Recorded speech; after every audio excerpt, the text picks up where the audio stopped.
It's another episode of the Square and Compass podcast. This time, I am with the founder and director of Classical Wisdom. I will leave some links down in the description. Anya Leonard, thank you so much for being here. Well, thank you for having me. So, as somebody's like banging above me, I wanted to talk to you. I've had Professor Shannon Grimes on the podcast before. A lot of people don't realize, I think, unless you were a Freemason, how would you necessarily, or you had Masonic connections, but Freemasonry is very interested and very concerned with education in general, but especially education related to the liberal arts and sciences, philosophy, geometry, and kind of classical thoughts and classical ideas, which is often discussed in our rituals. And I think it's important. I think that the Freemasonry kind of got this right, and in recognizing that there is a great deal of, to use your term, a great deal of wisdom in classical thought that is still applicable, whether it be 1717, when kind of that's the official starting date of Freemasonry, the official starting year of Freemasonry, up to today, right? We still keep those ideas and those thoughts and those recommendations to study classical thought and classical ideas. And so I like to bring that into the podcast as much as I can. But from your side of it, as the founder of Classical Wisdom, what was it about classical thought, classical ideas?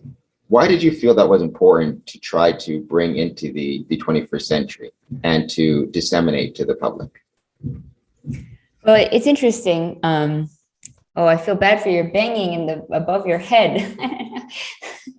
Well, I was going to say, it's interesting. The initial beginning of Classical Wisdom, I originally co-founded it with a fellow named Bill Bonner, who is the founder of Agora, which is actually an independent publishing house that mostly focuses on finance. And Bill owns several different businesses, one of which is Le Belette, is a French publishing house based in Paris. And they are actually the last remaining publishing house to critically translate ancient documents. And there's still thousands and thousands of documents left that we've never fully translated.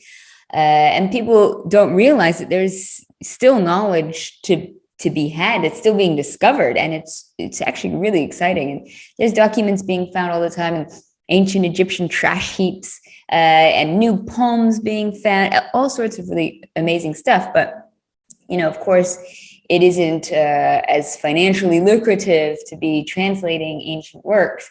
And so while the other publishing houses like Loeb stopped new critical translations, Le Belette is one of the last remaining ones. So Classical Wisdom was initially created to find a way to help the classics be a self-sustaining endeavor, because, if you just sort of rely on grants or the various different governments or public sway or things like that, it's very tricky. It has to be a self-sustaining enterprise. So that we started off with that sort of mission of keeping the classics self-sustainable, and also for helping find a way that we can continue critical translations of still undocumented of remaining documents.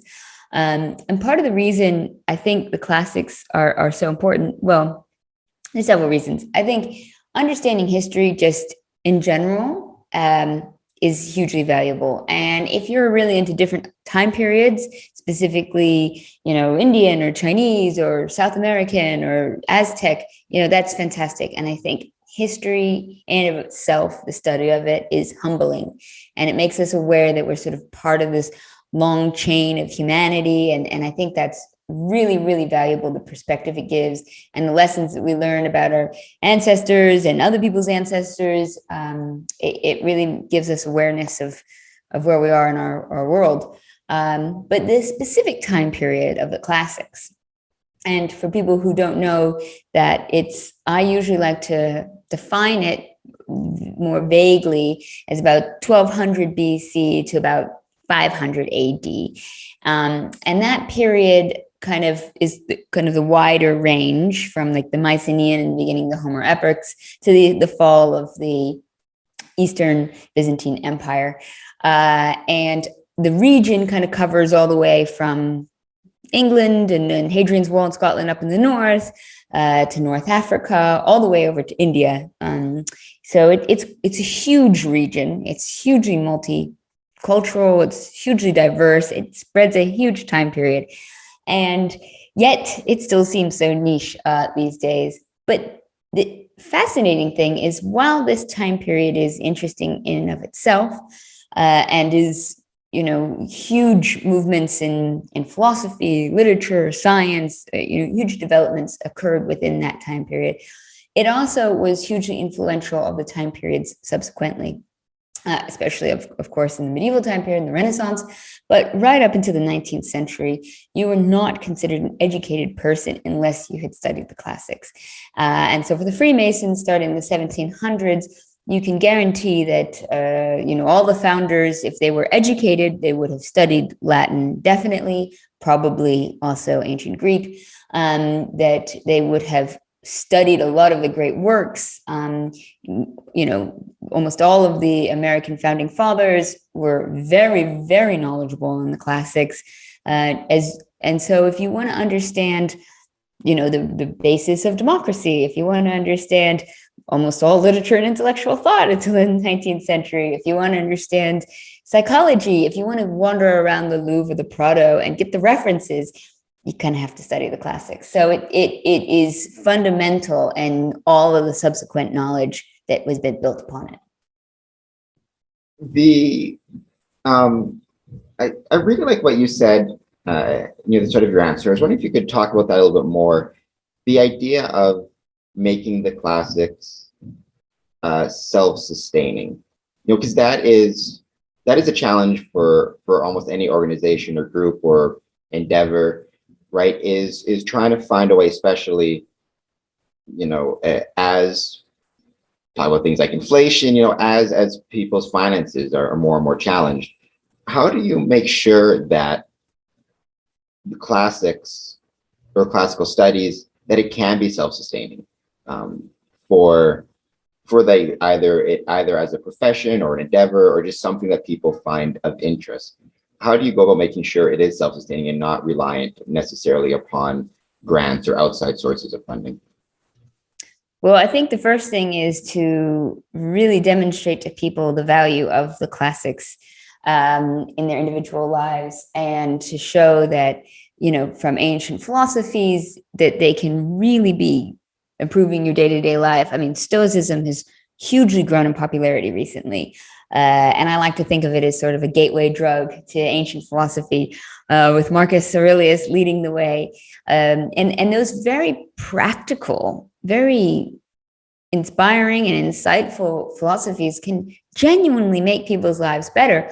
But also, I mean, one of the main reasons that the classics was people were supposed to engage in liberal arts education, the humanities, was to make better citizens, to make a better society. So I think when people realize that individually, that their lives can be improved by understanding ancient philosophy and enjoying ancient literature, that they'll want to have more of it in their life. So, for us at Classical Wisdom, we try to do things such as, we have a society of ourselves and a membership that people can be part of it and get resources and access. We have materials. We offer a lot of things for free, but because we want to make it as accessible as possible, but people are always welcome to support it and donate. And we just rely on individual patrons and individuals across the world. And we have a truly international audience, which I just love. I mean, I've got professors in Tonga. I've got people in South Africa. I've got people over Europe and Australia. I've got tons of people in South America and Central America. I've got people in the Far East. It's a hugely international endeavor to preserve the classics and appreciate ancient history and philosophy. I really like the idea of trying to recognize or communicate might be the better word, trying to communicate the value of, well, whatever it may be, in this case, classics, right?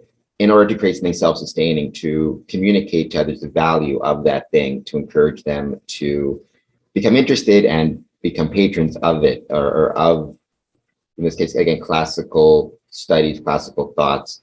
How do you, either if you want to focus on classics per se, or just in general, how do you go about trying to communicate to people the value in whatever it might be, whatever the endeavor is? I mean, you talked about like the practical aspects of it, using social media and leveraging, different means of communication, but to create that, because to me, when I hear somebody talk about value, I think of it in an emotional sense. If somebody values something, it's something that they'll care about or be concerned with. So how do you create in people that emotional connection between their own lives and classical thought and classical wisdom?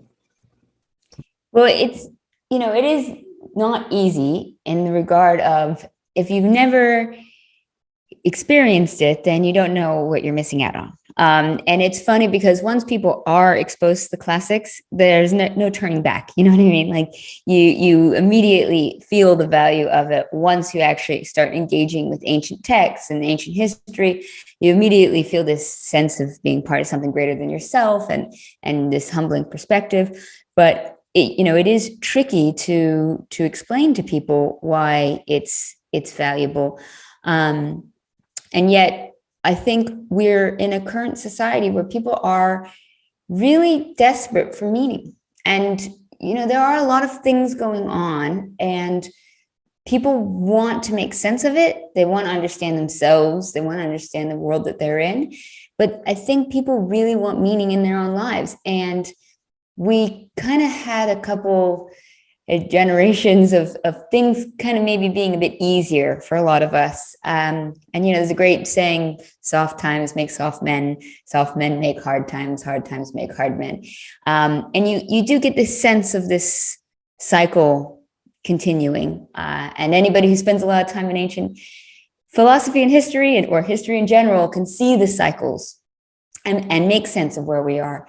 And I think there's a moment right now where spending your time scrolling on Instagram or Facebook, you come away and you feel like crap. Why did you just spend that time doing that? You could have been doing something more meaningful. And we know that these devices and systems are very addictive in our lives. And we wake up at the end or go to bed at the end of the night and we're like, well, what did we do with our day? Did we become better people? Did we become better citizens? Were we more virtuous in our actions? Are we leading a good life? And I think when big things happen, which sadly, is the case with things like pandemic and war, people are asking those questions more. And for the classics, it's an opportunity. I always want to make this clear that when it comes to the ancient texts and things like that, I'm never saying that they provide a full solution. You don't just read one book and be like, okay, this is it. This is the answer. Whole cloth. Don't question anything. No, that's not what ancient texts are about. They're about having a great conversation. And it's a really beautiful tradition because since these texts were created, people have been conversing with them in every generation subsequently. So people will often credit Plutarch as one of the instigators of the Renaissance, one of the people to really rebirth classical literature. And he would sit down and he would write letters to dead thinkers and sometimes argue with them. He'd be like, hey, Cicero, I'm not sure about this, or Seneca. And similarly with the founding fathers, they didn't agree with everything. But having that conversation, discussing those big ideas, that's what's important. And I think this is a moment right now where we really, really need to be having these conversations. To what extent do you think having those conversations is possible now and moving forward? With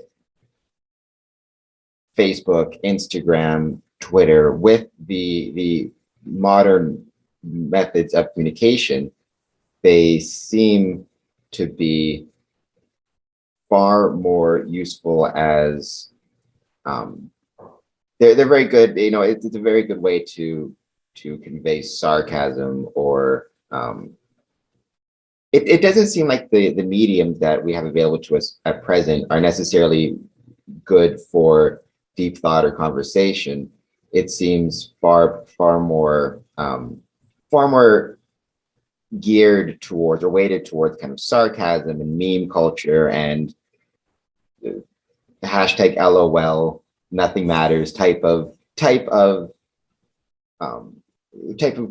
and then not even conversation, the back and forth, the quips and the eye rolling type of thing. Do you think that it's still possible to, even with what's available to us now, to have the type of conversations that were so prevalent in classical thought and classical life? Or do you even think it maybe the methods that we have available, is it a problem of the platforms per se, or is it just the way people are interacting with them? Or can the platforms be modified to create more conversation and better conversation as we used to have? Yes and no. I mean, you're right. There's a lot of trickiness involved with the distractibility of our current lives. And you can see that because people struggle to sit down and read a full book now. And people, hey, I'm not better than everybody else. Trust me. Like I get the lure of my phone if it's nearby. I check my phone every now and then if I get to a lull in my book.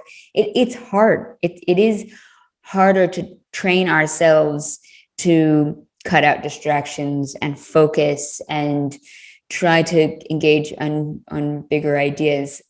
Just because it's hard doesn't mean it's not worthwhile. And I think we would find the reward even greater in contrast to the kind of flippant, fast, fleeting distractions that we can get. Now, I'm not going to throw a baby out with bathwater with regards to all social media. I think there is value in the fact that people from all over the world can interact in a way that they've never been able to interact before, that people are able to cut down barriers between different kinds of people and kind of get direct access.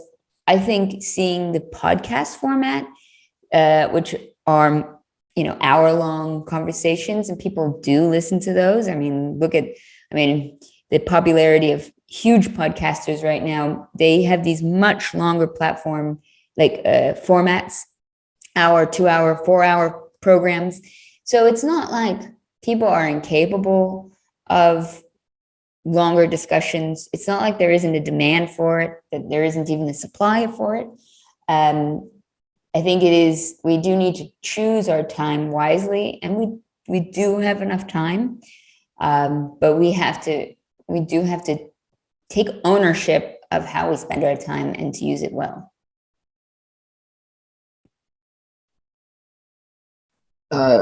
Earlier on in this conversation, you talked about how in the 17th century, that moving forward with some of the kind of the modern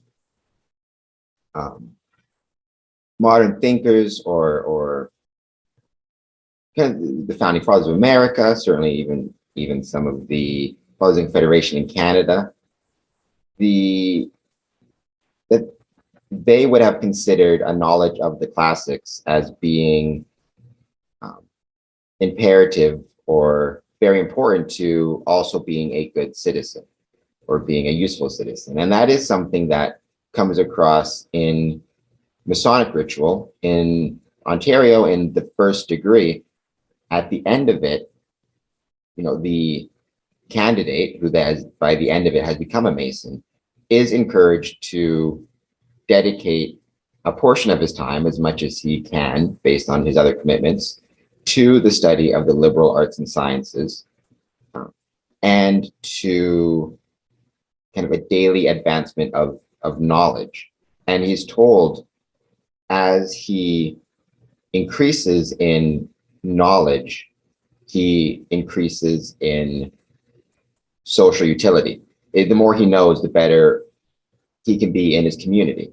And I think that that's something a lot of people, and I think that this is something that didn't exist to the same extent in the classical world, based on my understanding of it. I think in modern times, people have this idea that, if it's obviously relevant to their careers or their life, it's worth studying. So, they'll study geometry if they are a geometry teacher or if they are an architect. But if they're not, if they're a lawyer, they're not going to bother studying geometry.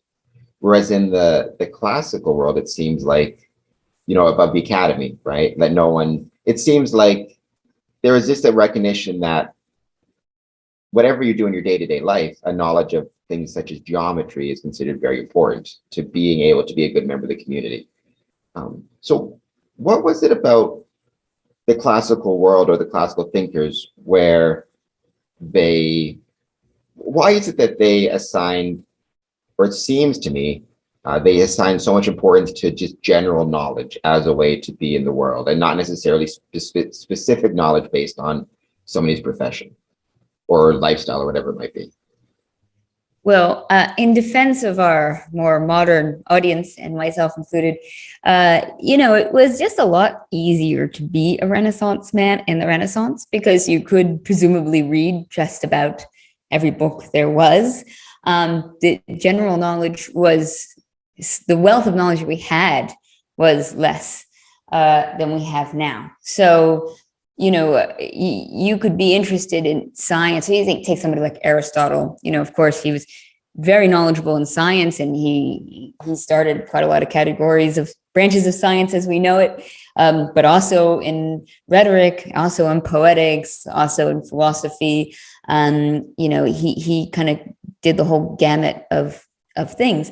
Now, if you're interested in neuroscience, you could spend your whole life dedicated to neuroscience. And if you're to be a really good neurosurgeon, you need to specialize. So the kind of knowledge that was available to be a neurosurgeon didn't exist.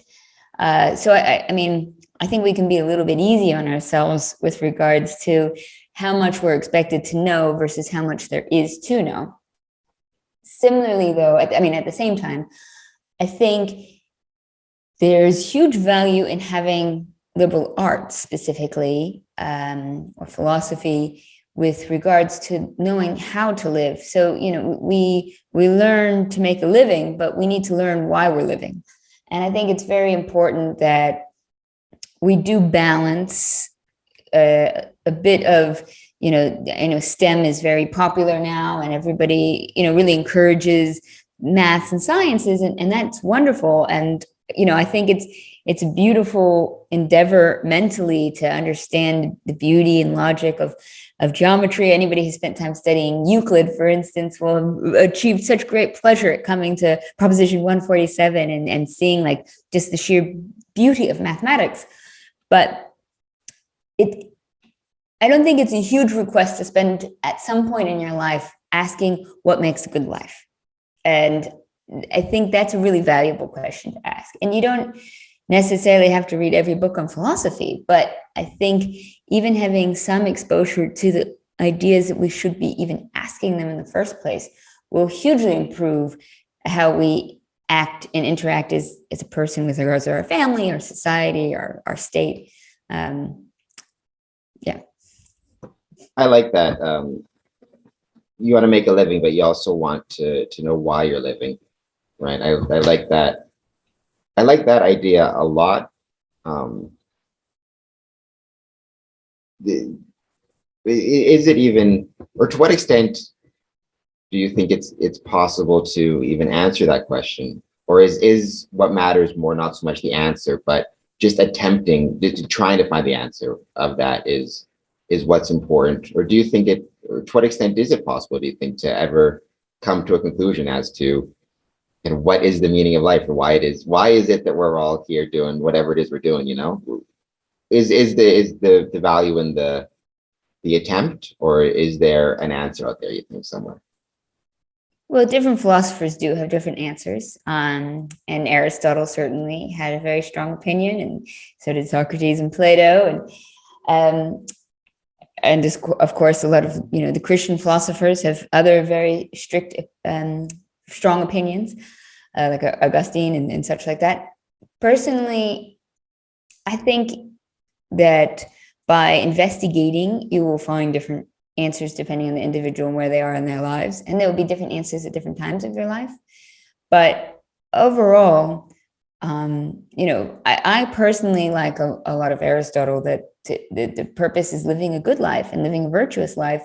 And one of the ways that we can live a virtuous life is living a life in pursuit of knowledge and wisdom. And that by the very act of seeking wisdom and truth, that we can live a more virtuous life. And while that might sound high-minded and abstract and maybe even pretentious, when you actually get down to it, it really works nicely in totally practical ways. So I'll give like an example. And I think this is a really useful one, considering the current world has very polarized opinions on things. And polarization, it can only lead to trouble. I mean, I think nobody is going to disagree with that opinion, that there's an issue with polarization.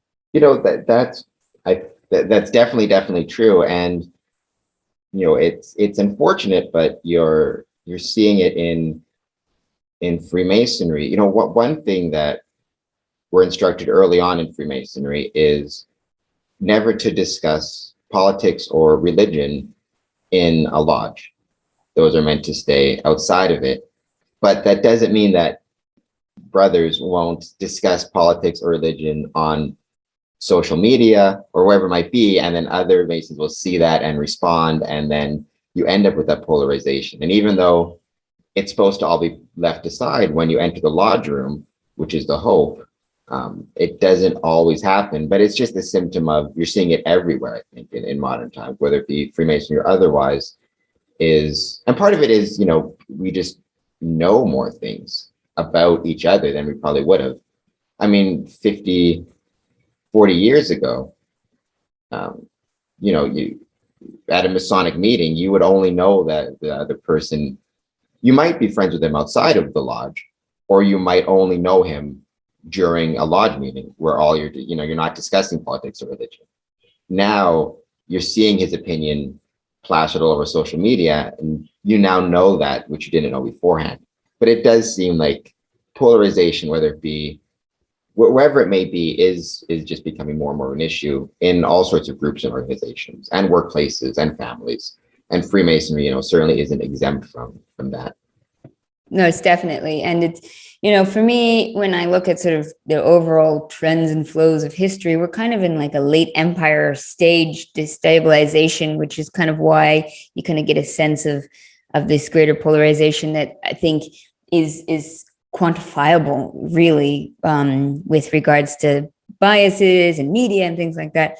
But to go back to my example, I would say there's kind of like two ancient philosophies that I think would be super applicable and helpful in this regard. And one is the ancient philosophy of skepticism. And nowadays we say the word skeptic and we think of like climate control or things like, all that kind of stuff. Climate change, sorry. But that actually the term skepticism is it's really interesting because it kind of has a much fuller spectrum. And at one end is somebody like, I don't believe that. But on the other end is to the furthest extreme is, can we ever know anything? But one thing I love about the ancient philosophy of skepticism is the concept of suspending judgment. And that if you're having a conversation with somebody, the only way you're ever going to learn anything, either to support your own opinion or to learn from the other person, is if you truly listen with an open mind. You suspend your judgment long enough to, if even possible, try to convince yourself of the other person's position. Because if you agree with them and they're right, great, you've learned something. You're better off for it. If you don't agree with them, but you've listened truly, you've supported your own position better, you've also gained something. You also win. So, but the act of actively listening with an open mind and suspending judgment, people, even when I write about that, and I'll be like, hey, here's a dare. go read your opposition's newspaper and test it out. See if you could do it. And I'll have somebody write back and be like, no, that's stupid. And you're like, well, look, what did you learn from that? That you could write into somebody anonymously and say you're stupid? That does nothing. But the second point is back to Aristotle. If your mission is to seek truth, and that's your goal, if you drop the ego and you drop the desire to be right and beat this guy, if you drop partisan politics and affiliations and you say, I just want to know what is true. I'm going to suspend judgment. I'm going to just seek the truth. You can cross bridges between different groups of people in a way that you can't otherwise. The building those bridges and trying to use classical wisdom, skepticism, Aristotle, the different types of thinkers from the classical world to try to build those bridges. How important do you think building those bridges is going to be? Either, well, now, you can think about vax, anti-vax, or whatever it might be, or how important do you think those building bridges is going to be in the next few years? Because in Ontario, for example, and I've had this conversation both within and without Freemasonry, the last of the restrictions related to COVID seem to be lifting. I just saw a news story today saying mask mandates would be ending shortly. The vaccine passport system ended, but there was a lot of hurt feelings on both sides of it over the last year. Both those things, a lot of anger, either towards people who chose not to get vaccinated or from those who aren't vaccinated towards, for example, not being able to eat in restaurants.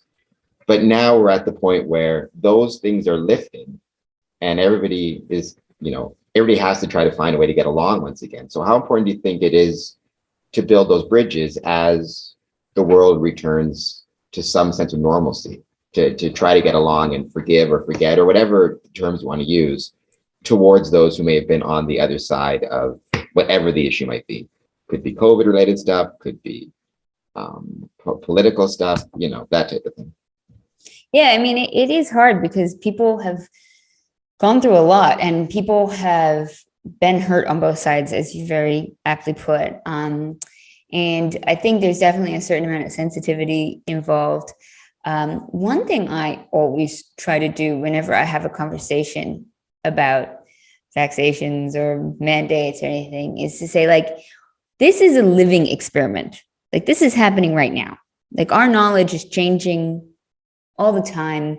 Things you can't fully say, hey, you said that exactly at this point, and now you're saying something else. You're right, you're wrong. Like, it is evolving as we are in it. We're watching it evolve. And what is true 2 years ago is not necessarily true now. So again, if the mission is to try to understand the other person's perspective and to get to the truth, then you have to be open to the fact that it is an evolving situation. And I think whenever you have a conversation, acknowledging your mission at the beginning, and like these are like anybody who spent time with like the Socratic method, who works with debates and rhetoric and these kind of things that you do get in classical education. One of the first things to do is define terms, state what your missions are. Like when you practice having conversations with the goal of just trying to understand the situation better rather than to be angry with each other, I think that's really helpful. And so another thing is like to eliminate, you can kind of set up rules for conversation. So one I always bring up again and again is no ad hominem. Like, if you disagree with somebody's point, address the specific point, address what you don't like about the point, but don't say, well, you're stupid, like you're not going to get anywhere with that.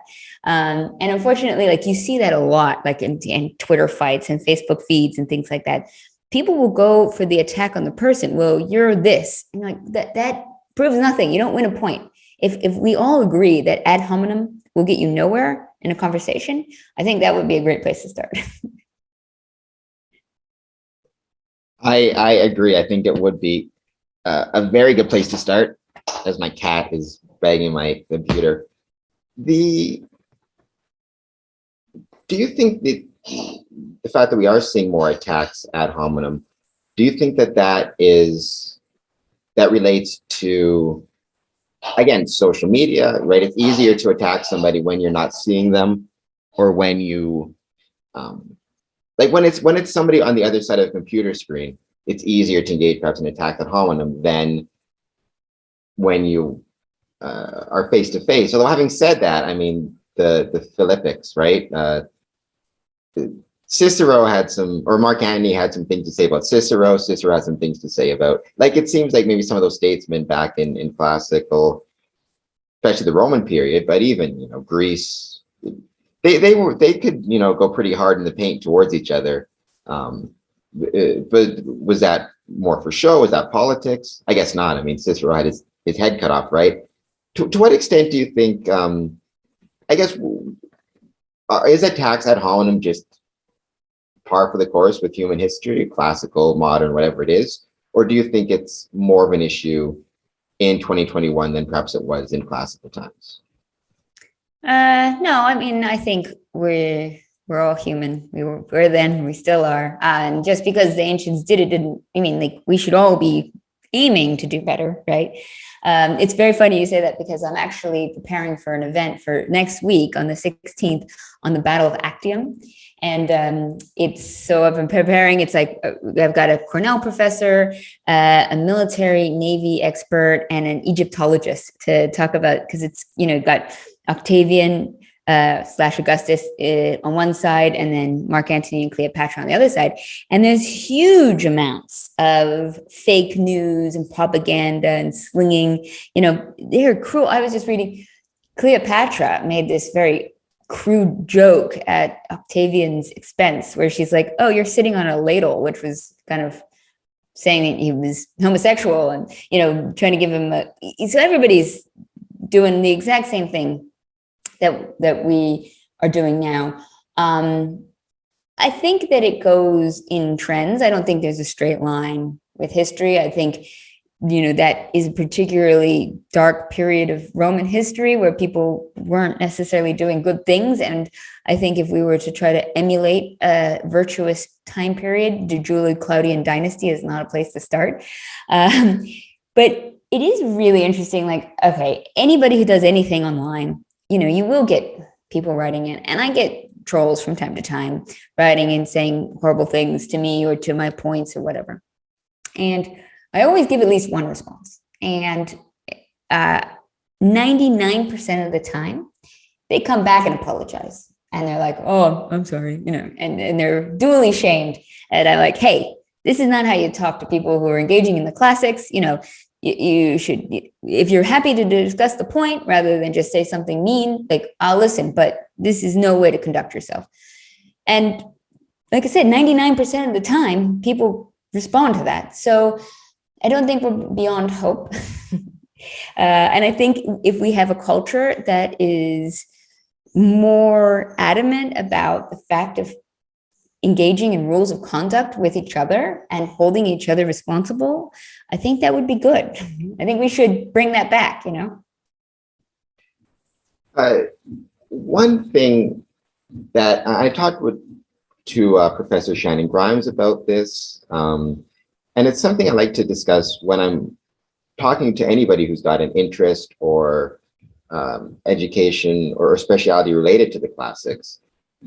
One term that, or a couple terms that get thrown around a lot in Freemasonry is a temple. Masonic Temple it's funny, there's no official Masonic Temple. Like in California, they're called Masonic buildings. They were actually, the state Grand Lodge in California asked that the phrase Masonic Temple stop being used because people were associating temple with religious connotations, and Freemasonry is not a religion. So they switched it to Masonic buildings, Masonic halls. But colloquially, by and large, where a Masonic lodge meets will often be called the Masonic Temple, at least by the members. And also the idea of a temple being a sacred space, or at least the lodge room therein being a sacred space.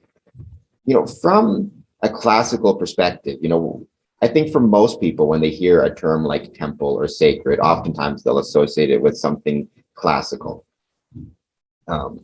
At least I did for myself before I joined Freemasonry. The classes I did study, you'd hear a lot about temples and sacred spaces and sacred rites and rituals, which certainly Freemasonry has as well. Just from a classical perspective, when you hear a word such as temple and sacred, what does that bring to mind to you in the classical context? And also, how does that relate to perhaps modern understandings of those words? Well, that's an interesting question. And I'm not sure I can say it classically enough. I actually did my master's degree in sociology and studied anthropology as well. So in some ways, to me, the idea of the sacred or the profound is a truly universal aspect that you can find in indigenous populations in the most remotest places in the world, whether they're even the uncontacted peoples in Brazil or, down the row of islands off of India. The idea of a sacred place, of sacred actions is a human thing. And the classics, in the classical world, they did a lot of that and did it maybe to an extent that, we have those temples preserved and they were so beautifully done. And, they really were kind of a peak of many peaks in the history of humanity.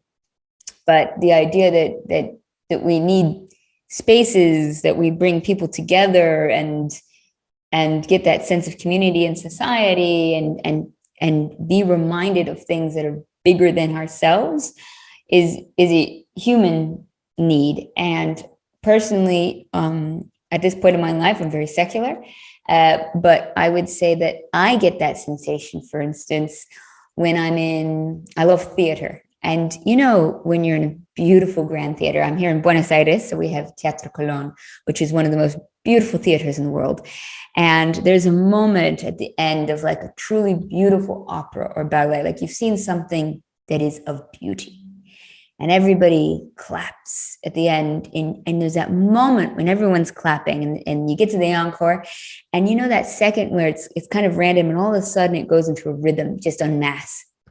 And it's kind of like the murmur of migrating birds. And all of a sudden there's just like a shape and a formation. And you get the sensation that you've just seen something beautiful and you've done it together. And it's part of you feel something greater than yourself. And that's a profound feeling.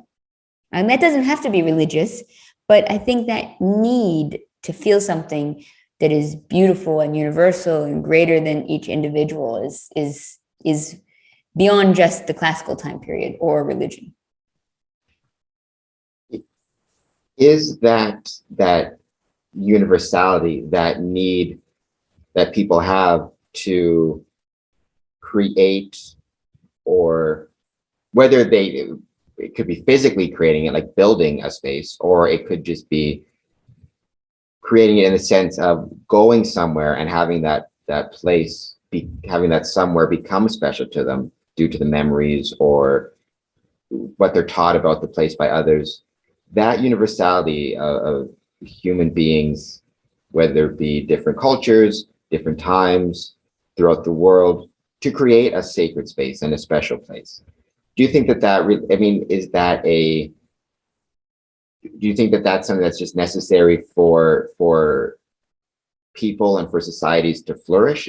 If humanity were to not have the idea of the sacred or the idea of the special, how do you see that affecting, from a sociological standpoint, anthropologically, how do you see that affecting cultures?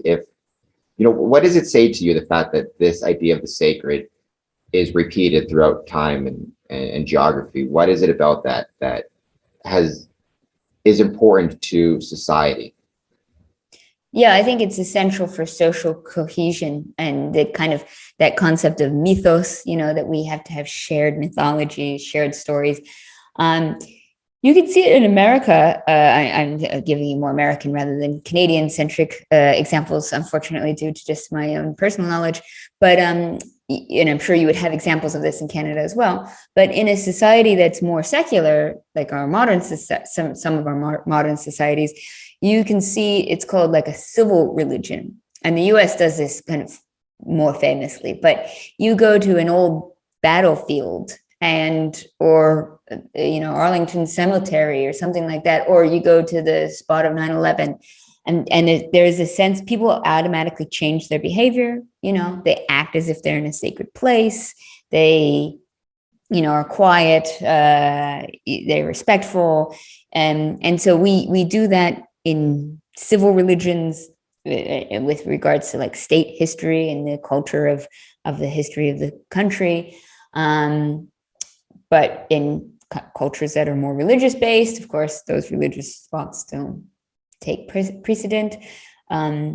Here in Argentina, for instance, you have even sacred spaces that have to do with like a previous dictatorship, where there's a spot where the mothers of the disappeared children collect from the 70s, and they march. It is politicized, unfortunately. That last example, I don't want to say anything about the politics of it because that would be messy. But just to say that, I think it's important that societies, to find unifying fabric that kind of hold us together. And one other thing, just to say, like it's very interesting. Last year, Classical Wisdom held a symposium called The End of Empires and the Fall of Nations. And we were very fortunate enough to get some just world-leading historians and philosophers from like Neil Ferguson and Angie Hobbs. And, we had a fantastic roster.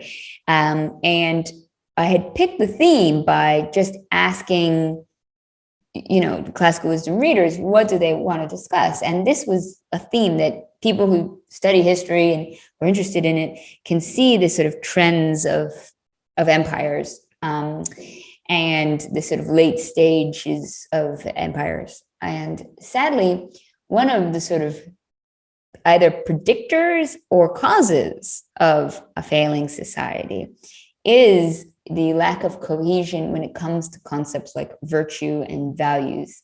And this was something that was sort of brought up again and again from very different angles. And I mean, I actually purposely ensured that my speakers came from the far right and the far left. Neither were far right or left, but a spectrum of conservative and liberal.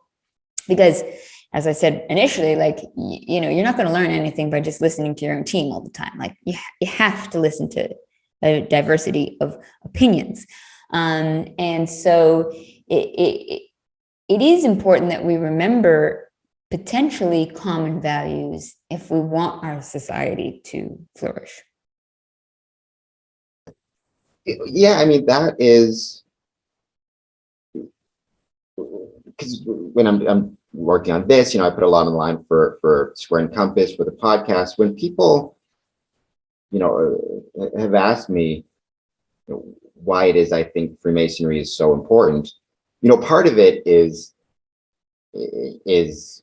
there is no answer. It's like, why do you like a certain type of music? You're on the radio and you hear Leonard Skinner, in my case, right, my favorite band, and I didn't choose to like them, I just like them. And then there's part of that with Freemasonry. It's just, for whatever reason, something in it and about it spoke to me more than even other people I joined with who haven't stuck around. There's just something that naturally I connect with, in the same way I connect with bands, right? But there is another element to it, and it goes to what you were saying.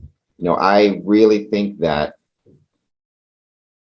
Freemasonry might be one of the best ways there is to return to a higher level of social cohesion, just because it can represent a shared experience for a community. I mean, during the two major boom periods in Freemasonry, the 1920s and the 1950s, most recent, in North America, about 10% of the adult male population were Freemasons. So, and you see it in all sorts of songs, music, media from those time periods. Like Freemasonry was just a cultural touchstone, especially in small towns. Small towns, even if you weren't a Mason, the Masonic Temple is where you went for your high school dance. It's where you went for the food drive, the blood drive, for the police auction. And now I can't think of the song. But there's and I'm going to drive me crazy now. I'll think of it in a second.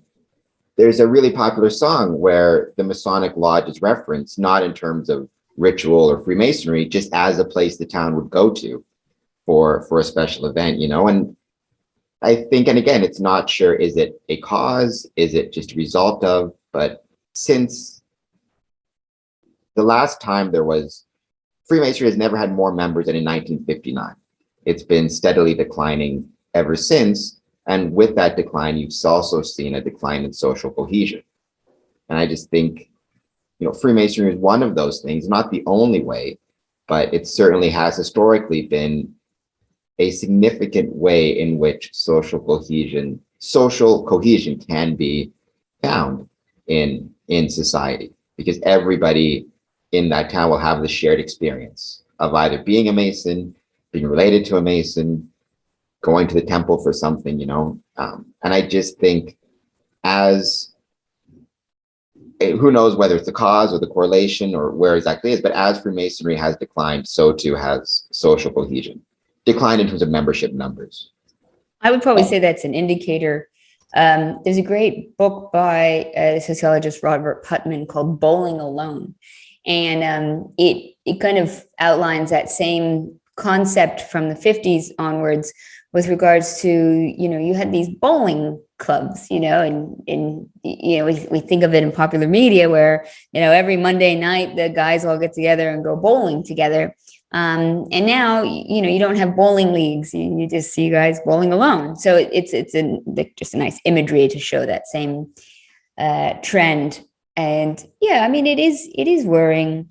I think in some ways there could be a positive with social media and things like that people can find their communities and tribes online, and they're, the philos and communities of like-minded people, and that they're not necessarily restricted to the location that they're in, because, if you're really into Dungeons and Dragons, wherever in the world you are, you can find people who are into Dungeons and Dragons. If you're really into reading, Aristotle, wherever in the world you can find people. I mean, there's a great value in trying to connect with people based on interest rather than location. So I think we can still try to encourage cohesion in our current society using the technology we have. If you want to be looking for silver linings and positive roots, I think that's possible.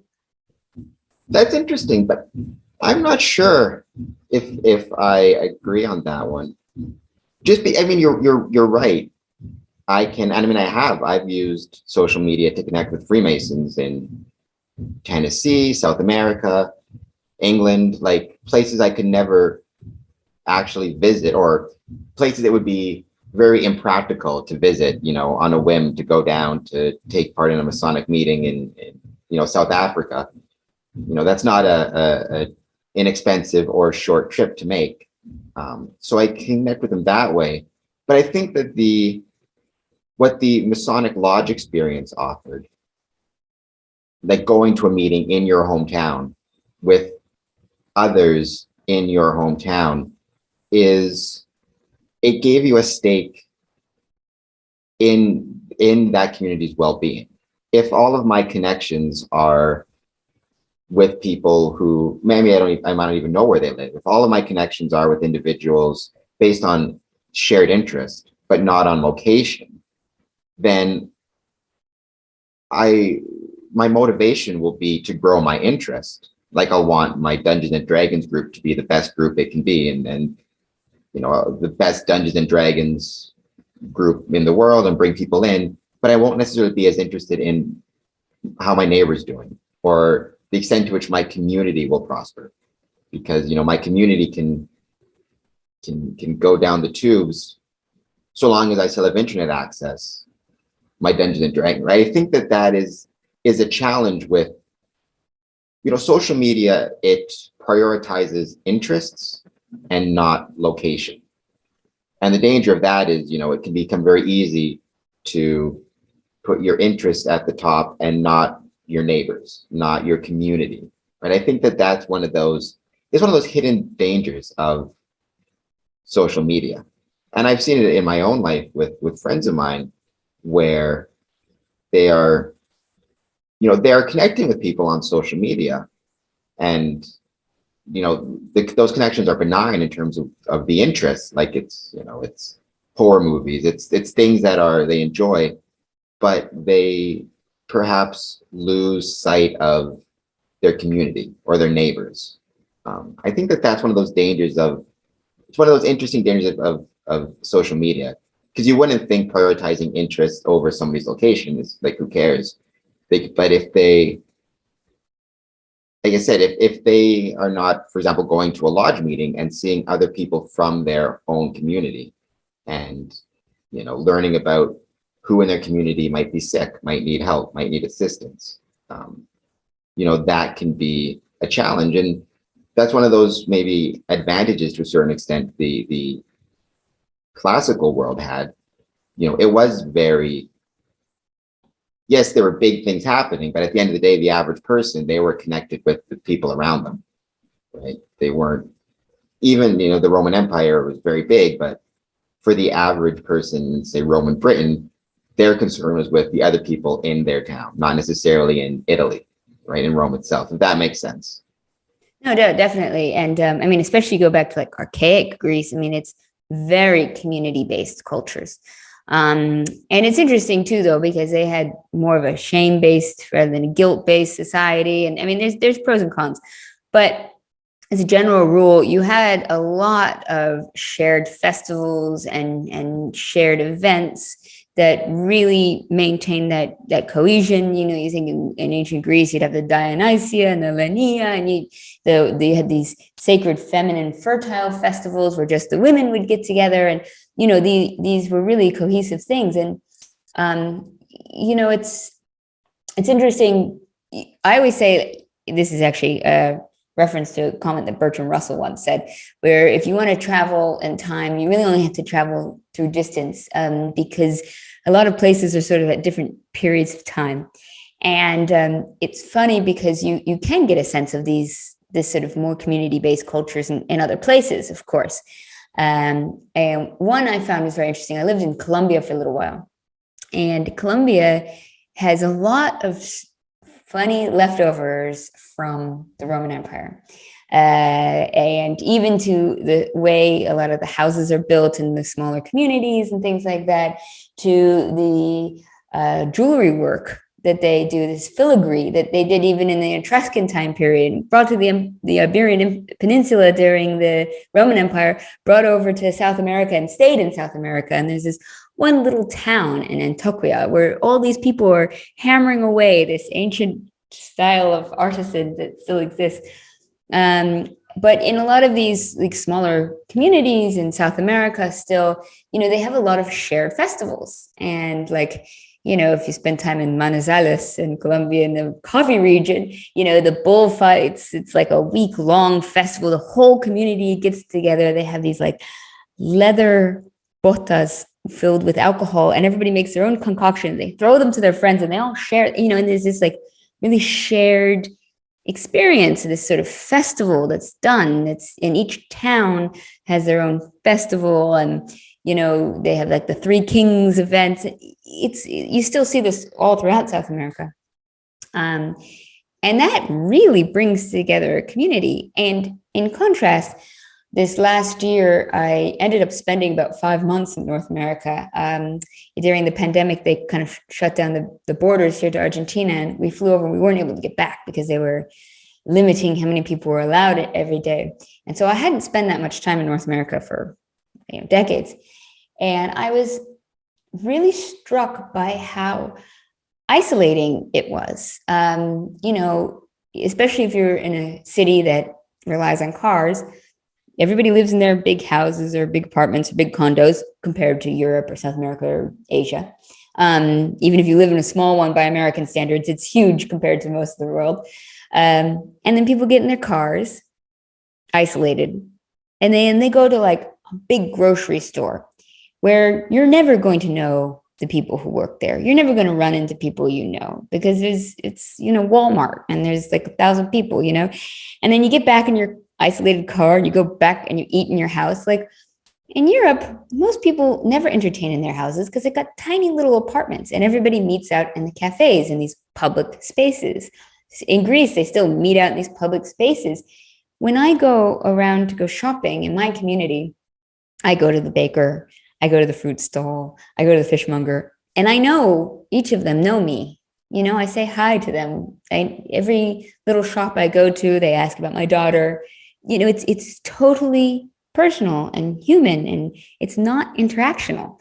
And this is where we've gone off the reservation, so to speak, with regards to talking about the classics, but it is interesting just to view society and how it's changed in different places and sort of the detrimental effects of that. And I guess to maybe try to bring it back, maybe one shared thing that people can do is to look at ancient history and philosophy. That is something that is shared by people all over the world. And to ask these questions, I think to prioritize asking about a good life and a virtuous life is a way that we can try to find that cohesion again. I agree completely. And certainly I think, again, it's classical world, you had a lot of different people, a lot of different ideas, but certainly, in Athens or in Greece, it seems that there was more of the city-state, the polis, like there was more of an emphasis on this idea of, what matters is your community, is where you're from, and caring about that place and being part of it, and there being a value to the social cohesion and being a value to caring about wherever it might be, Athens, Sparta, Thebes, that type of thing. The importance of the local. And you could say, well, that's only because they didn't have Zoom. I mean, maybe if they had Zoom back in the day, the Athenians would have been online with Sparta or whatever it is. But I do think it was just something more, based on my understanding of it, something more baked into the culture of the classical world, was the value and the importance of the local, of the community, of your city, and caring about its well-being, which now it seems there's less of that, and there's more an interest in oneself and less a concern about, how your community is doing as a whole, if that makes any sense. Yeah, well, you think of the famous example of Socrates drinking his hemlock and his friends saying, well, why aren't you running off? Like, we've got friends, if they'll get money, they'll help you escape. And he's like, no, like, I respect the laws of Athens. This is my city. I chose to live here. If Athens as a city has condemned me to death, I must do as the city says. Like, I will not break the social order. I don't know how I personally feel about it. Good. I don't know if I'd be that brave, but good on Socrates. I say, I don't know if I could do it myself, but still, well, I've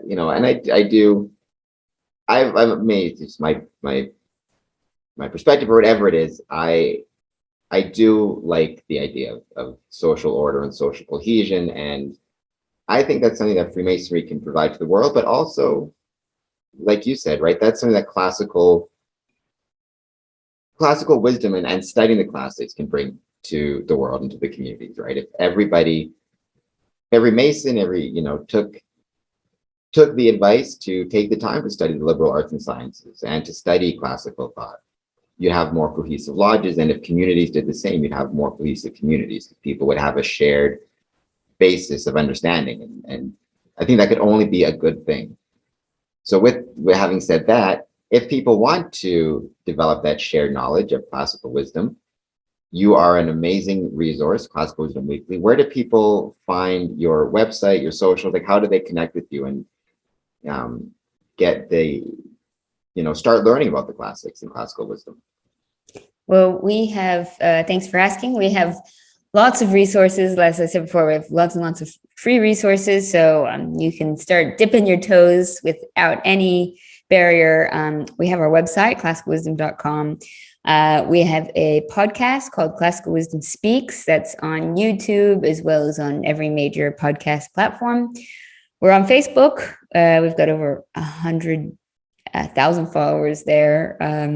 We're also on Twitter, Instagram. We're on Pinterest.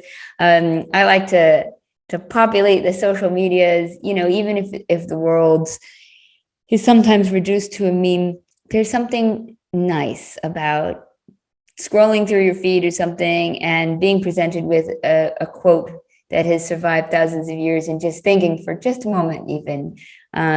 So we do try to bring that wherever we can. We're just type in classical wisdom and you'll find us. And I'm, having looked through classical wisdom, I follow on Twitter, right? There's great resources for just people who are interested in it for their own knowledge, but there's also a lot of great resources I found for teachers, people who have to do presentations, students doing research, even, if we like to do Masonic education. And if you have to do a meeting in your lodge or present something in your lodge, it's a great place to learn something that you can present to the brothers. Do you find that there's a lot of diversity in people using your resources, different professions, for personal interest, for professional interest? Do you find you have a lot of like, what is the makeup of people following you on Twitter, using your resources, interacting with classical wisdom? Well, on different platforms, we have different demographics, but a large portion of it are retirees. We have students, definitely students, and I can always see our website traffic changes with the flow of semesters. Late Sunday night is probably a high point traffic-wise. Everyone's finishing their essays. But so there's the students. We definitely have a lot of teachers. It'd be Sunday. It'd be Monday morning at 3 a.m. as I'm desperately trying to finish my essay before school starts at 8. Yeah, I've definitely seen like peaks at 3 a.m. being like, who's online at 3 a.m.? Students. But we also have, a lot of retirees. There's a lot of people who may have studied the classics when they were younger, maybe had a bit of previous knowledge, but want to return to it now that they've got a bit more time. There are a lot of people who are very proficient and successful in whatever field they're in, but they want to round out their knowledge a little bit more from the ancient world. And there's definitely a high correlation of, people who are interested in these and being successful and something else. So it's a very enriching element of people's lives. I get people writing in all the time being like, thank you so much. I just really enjoy learning about this. It's just a great way to add value to my day. So I love getting things like that. It makes the hard work worth it a little bit more. So I love knowing that we've got readers out there and that they're enjoying it. Well, I am one of those readers, and I've also very much enjoyed it. It's been great, not just for myself personally, but again, it's just another way, because, Freemasonry, you mentioned Euclid earlier on, Freemasonry. We talk about Euclid and we talk about geometry, not necessarily in the mathematical sense, but more a philosophical understanding of geometry and the idea of symmetry and order. The different architectural orders, Ionic and Doric, all that stuff comes up in a Masonic lodge, at least if it's being done correctly. So not only have I enjoyed it for myself, but it's definitely enriched my Masonic journey. But whether you're a Mason or not, you should check out Masonic. You should check out Classical Wisdom Weekly, because it is a very, very very cool resource. Thank you so much for taking the time to join me. Much appreciated. Thank you so much for having me.